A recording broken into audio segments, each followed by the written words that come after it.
Por estos días electorales seguro se ha topado con videos, audios y cadenas de WhatsApp que puede que no sean ciertas. Para evitar propagar las mentiras en línea, La Silla Vacía le ofrece el DetectBot, una línea de WhatsApp donde el equipo del detector de mentiras verifica por usted esos contenidos sospechosos. Solo escanee el QR que le está saliendo en esta imagen. Ahí será dirigido a la línea de WhatsApp del detector y le envía a usted el contenido que le genere dudas. Nuestro equipo le responderá con información verificada. También puede consultar los últimos chequeos de la semana y todo desde WhatsApp, sin registros ni descargas. Así que guarde ya el número del DetectBot.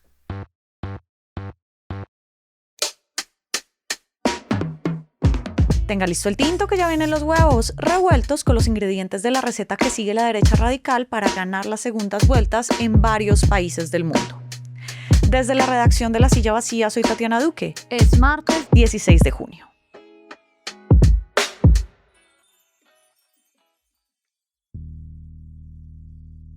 Entramos oficialmente a los últimos días de la campaña presidencial en Colombia y, siguiendo la tendencia del continente, el candidato Abelardo de las Espriella ya tiene posibilidades reales de ganar frente a la izquierda que representa Iván Cepeda. Un escenario similar vivieron Javier Milei en Argentina, José Antonio Kast en Chile y Daniel Noboa en Ecuador, que son a su vez tres referentes de Abelardo. Los políticos en general están siguiendo una receta similar que ha tenido éxito en el norte global para la derecha. Discursos encendidos, apelar a un voto aspiracional, recibir a medias a los tradicionales y enfocarse en un enemigo para ellos. En el caso de Colombia, la izquierda. Hablamos hoy de cómo se aplica este libreto para Colombia. Franco de Ledone es autor del libro Epidemia Ultra, que explica la expansión del fenómeno de la derecha por el mundo, y también dirige el podcast llamado así, Epidemia Ultra, que en su última temporada está explorando las razones de los votantes MAGA en Estados Unidos. Un gusto que pases por acá. ¿Qué tal? ¿Cómo estás? Muchas gracias a vos por invitarme a mí. Franco, llevas años estudiando este fenómeno y quería arrancar justamente preguntándote si ya existe una receta que se replique para que cada político que adopta la derecha pues gane, o es algo que cambia según el contexto. Creo que hay una mezcla de las dos cosas, ¿no? Por un lado, sí hay un denominador común, por eso le llamamos o le pongo en el libro Epidemia Ultra y al podcast también, porque sí que es una suerte de lógica que se expande y que va absorbiendo y sacando provecho de determinadas circunstancias y determinados contextos que se van dando en paralelo en diferentes países, algunos más temprano, otros más tarde, ¿no?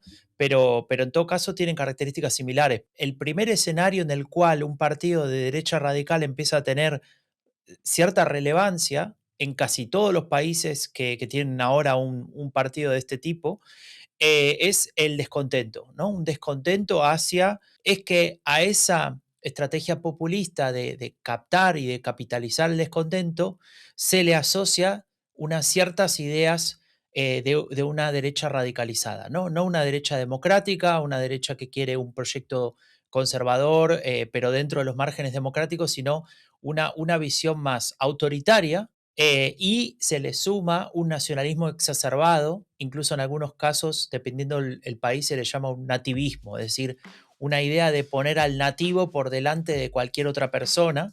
Y luego sí, y ahí viene la segunda parte de tu pregunta, se le agregan los elementos contextuales, porque no es lo mismo lo que pasa en Colombia con lo que pasa en Chile, más allá de que estén los dos en Latinoamérica, y mucho menos lo que puede pasar o lo que haya pasado en Italia o en España, ¿no? Por ejemplo. Entonces ahí sí aparecen otros elementos que cobran mayor o menor potencia dependiendo del contexto y tal vez ahí están las diferencias, ¿no? En la actual temporada de Epidemia Ultra exploras las razones por las que la gente vota a este tipo de derecha y hablas de una coalición de votantes específicamente para el caso MAGA en Estados Unidos. ¿Nos puedes explicar tu tesis?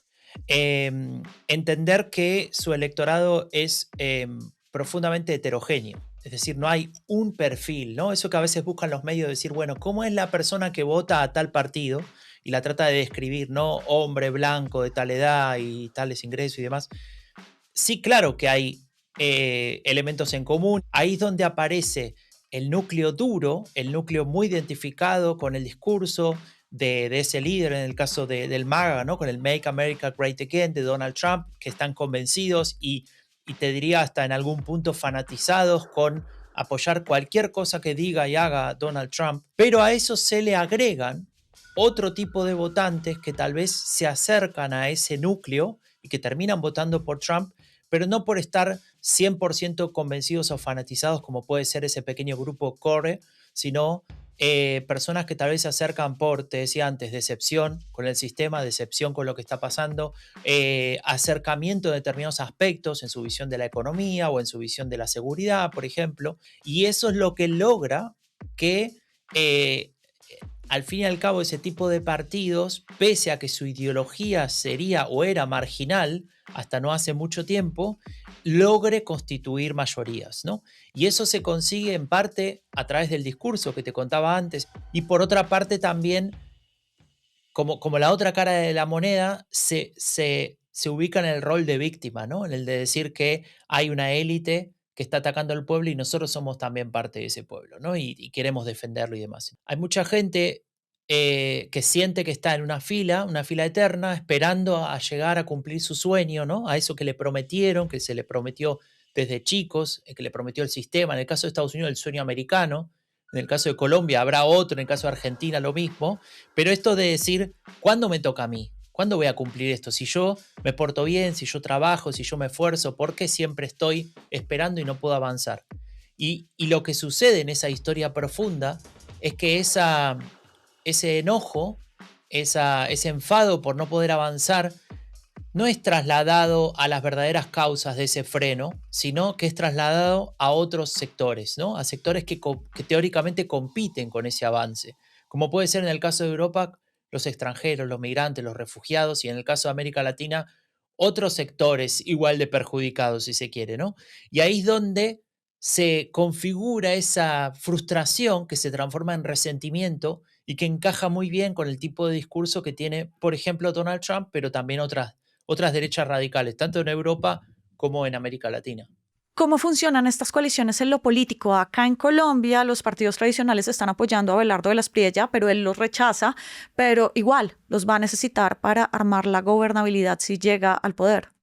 Claro, creo que ahí hay una discusión que se da en muchos países que tiene que ver con una visión pragmática de la política en el sentido de qué hacer frente a este fenómeno, ¿no? Por un lado, lo que hemos identificado en muchísimos casos es un gran signo de interrogación en la cabeza de muchos políticos que por tal vez arrogancia, negligencia, inocencia, te diría, de pensar que la política no funciona como está funcionando ahora, esta cuestión los toma por sorpresa. Es decir, ¿qué hacemos frente a este fenómeno? ¿Cómo puede ser que tenga tanto éxito, tanto apoyo, tanto popularidad? Y muchas veces se da la idea de que si un político llega al poder, da igual quién sea, acompañado de un partido que lo contenga y lo controle, ese político va a estar limitado en las acciones y vamos a poder lograr un buen gobierno pese a ese político que llega al poder, ¿no? Que puede ser, por ejemplo, este Abelardo de la Espriella o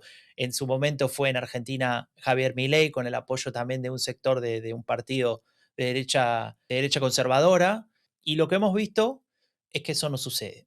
O sea, no ocurre para los casos que has estudiado que los partidos o políticos profesionales, por decirlo así, sean una contención para los políticos de derecha. A ver, la experiencia nos dice que eso no ocurre, por un lado, pero también entiendo, que acá para ser justos, que tampoco está la solución perfecta. Es decir, no hay nada que podamos hacer de hoy para mañana para que la situación que vivimos ahora cambie de pronto, para que de pronto volvamos a lo que sucedía cuando la ultraderecha no era relevante, cuando la competencia estaba entre dos o tres proyectos de país que proponían ideas, pero que no necesariamente se odiaban y se expulsaban el uno al otro, ¿no? Sino que había una competencia de visiones del mundo que cada 4 años, dependiendo del país, cada 6 se votan. Tal vez por esa sorpresa que genera el impacto y la aparición de estos partidos, pareciera que fue un fenómeno que sucede de pronto, ¿no? Pero lo que hay que entender es que eso es un proceso de mucho tiempo. No aparecieron de pronto. Podemos decir que sí aparece de pronto un líder, ¿no? Hablar de la Espriella, ¿quién era hace 4, 10 años? Tal vez nadie o tal vez muy poco relevante. No, pues básicamente era un abogado de alto perfil y fue defensor pues de gente a veces famosa, otras más bien gente más turbia y ya. Y ahí es donde vos pensás, bueno, ¿y ¿qué es lo que está atrás de hablar de la Espriella? Bueno, eso sí es algo mucho más largo, que trasciende al candidato y que trasciende incluso te diría al contexto concreto. Es un proceso que se ha elaborado durante años. Te podría decir como ejemplo también lo que está pasando ahora en Alemania con la ultraderecha en el tope de las encuestas. Todavía no ha llegado al gobierno, pero su crecimiento sigue estando ahí. ¿Y con qué tiene que ver? Con un proceso que lleva más de 15 años en Alemania. Y ahí es donde tiene la gran ventaja estos partidos de ultraderecha, porque ellos ofrecen ese cambio de raíz, ¿no? Y de ahí entendemos un poco por qué en estos años esta epidemia ultra ha crecido tanto. Franco, en Colombia hay periodistas, me incluyo, analistas, políticos, académicos, pues diciendo si ya había pasado en El Salvador, en Estados Unidos, en Italia, en Hungría, en Argentina, ¿por qué no se leyeron las señales de que algo así iba a pasar? ¿Qué fue lo que no vimos? A ver, yo creo que hay varias respuestas, ¿no? Como cualquiera de estos fenómenos es multicausal, entonces decirte una sola cosa también sería incluso simplificar en demasía. Em, para empezar, hay un problema con las élites, que tal vez no han tomado lo suficientemente en serio la aparición y desarrollo de un discurso que yo mencioné antes al pasar, pero que creo que vale la pena profundizar en eso, un discurso que empieza a despreciar a la democracia. Es decir, si vos le preguntas a alguien si le parece bien la democracia, seguramente te diga que sí. Ahora, si preguntás sobre cómo está funcionando la democracia, la mayoría te va a decir mal. Y ese es un gran problema, porque si combinamos las dos cosas que te acabo de decir, que me siento decepcionado y veo a mis padres que están peor y a mí me va a ir aún peor que a mis padres, y por otra parte pienso que la democracia es un instrumento que debería dar solución a ese problema que no le está dando, pareciera que lo que hay que hacer es cambiar la herramienta, cambiar la democracia. ¿Cómo convencer a esa persona desde esa visión de que hay algo aún peor que esto, entonces vamos a quedarnos con este status quo que es malo, pero es menos peor que el otro? Eso no funciona así. Y no tenemos respuesta para eso. Y las élites no han desarrollado respuesta para eso todavía. Por eso te digo que es un problema de trabajo de mucho más largo plazo de lo que pensamos. Y ese es el mayor desafío que tenemos ahora. Epidemia Ultra, el libro y el podcast, se los dejo en la descripción por si quieren ir a verlos. Franco, un gusto que hayas pasado por acá. Muchas gracias por tus luces. No, bueno, gracias a vos por invitarme y mucho gusto, muy contento de haber estado con ustedes. Esta es la última semana antes de la segunda vuelta y mañana Colombia va a debutar en el Mundial. Toda la movida de poder va a estar al aire en lasillavacía.com, en las redes, en el en vivo y en nuestro canal de YouTube. Y por acá cada mañana estará servido su desayuno político favorito. Fernando Cruz produjo este episodio. Yo soy Tatiana Duque y nos escuchamos mañana. En campaña electoral la desinformación se multiplica. Aprenda a no comer cuento con el curso ABC de la democracia diseñado por La Silla Vacía para poder identificar contenidos falsos y comprender cómo funcionan las elecciones y la democracia en Colombia. La experiencia es completamente por WhatsApp, con videos cortos que le explican temas como qué pasa con su voto una vez lo deposita en la urna, cómo hacer que su voto sea válido, qué hace el presidente, qué hace el Congreso o consejos para detectar mentiras. Todo en 90 minutos y a su ritmo. Decida con criterio en estas elecciones. Compre el curso en lasillavacía.com o escríbanos al correo cursos@lasillavacía.com para más información sobre un plan para grupos.